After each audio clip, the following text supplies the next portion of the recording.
મારું નામ છે doctor R B Bhatasana, in-charge principal Shrimati M T. Dhamsaniya commerce college and BBA Rajkot. આ કોલેજ 1974થી શરૂ કરવામાં આવેલી છે. 51મું વર્ષ ચાલે છે. અહીંયા ગ્રાન્ટેડ બીકોમ અને બીબીએ કોલેજ ચાલે છે.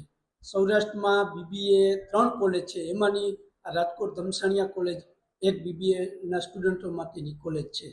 અત્યારે 456 વિદ્યાર્થીઓ અભ્યાસ કરે છે, બીબીએ અને બીકોમ બંનેથી. અત્યારે અમારે ફૂલ ટાઈમ સ્ટાફ છે 10 જણાનો. એટલે મેનેજમેન્ટ દ્વારા અરજી કરવામાં આવેલી છે યુનિવર્સિટીમાં, અને ત્યાં રજૂઆત મંડળ દ્વારા, સંઘ દ્વારા રજૂઆત કરવામાં આવેલી છે કે આ કોલેજ ચાલુ છે. ના, એ હજી કાંઈ રજૂઆત થઈ નથી. એટલે શૈક્ષણિક સંઘ કે મહામંડળ હોય એને રજૂઆત કરી હોય તો એ મારા ધ્યાન ઉપર નથી.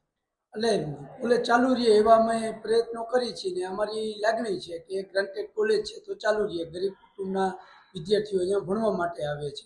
બાકી તો જે કંઈ છે એ મેનેજમેન્ટ, યુનિવર્સિટી અને સરકાર એને નક્કી કરવાનું છે.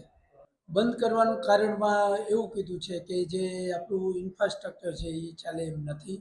પછી જે ગ્રાન્ટ છે એ ઓછી ગ્રાન્ટ આવે છે, અને એમ કે પૂરતો સ્ટાફ નથી, સરકાર સ્ટાફ આપતી નથી. હા, સ્ટાફમાં અમારે જે નોન ટીચિંગ સ્ટાફ છે એ ઘટે છે, અને સ્ટાફમાં પણ 2 અધ્યાપકો હજી ઘટે છે. હવે એ તો મેનેજમેન્ટનો પ્રશ્ન છે, એ તો મેનેજમેન્ટે વિચારવાનું હોય.